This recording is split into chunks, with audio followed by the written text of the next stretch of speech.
Nessie Dixon is Jack's 7-year-old daughter, and you can tell from my face, I love her. She has by far the best lines in the entire book, and you know, she rivals Aggie because Aggie has got some quite good ones, but Nessie says stuff that just floors you in the way that kids do, especially 7-year-olds who are going to take over the world.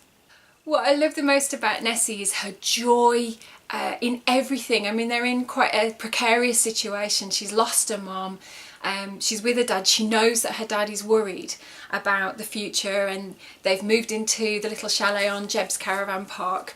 But instead of it being you know, we've lost our house and all the things that could be really affecting her, she just finds joy in it. She's very much a kid that lives in the moment, and I wanted to have a character who just embodied that kind of joy and energy and fun that kids have.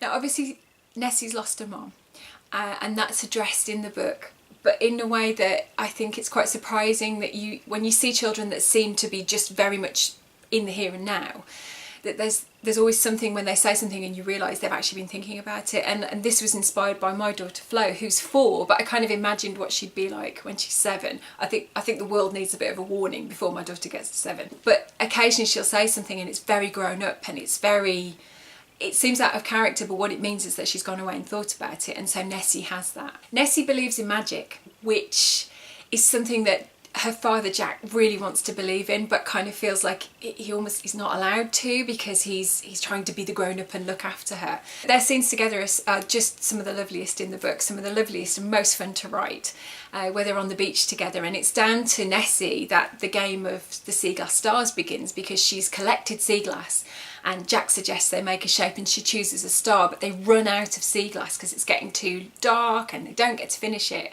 And that's the sea glass star that Seren finds in the beginning of the book. And so really Nessie's kind of responsible for that whole storyline happening. And she plays quite a pivotal role in the book, as you'll discover. I love the fact that she says things that totally floor Jack. And the fact that he goes from being quite horrified but then fiercely proud of her as well, because she just says it like it is. I hope you enjoy Nessie as much as I do.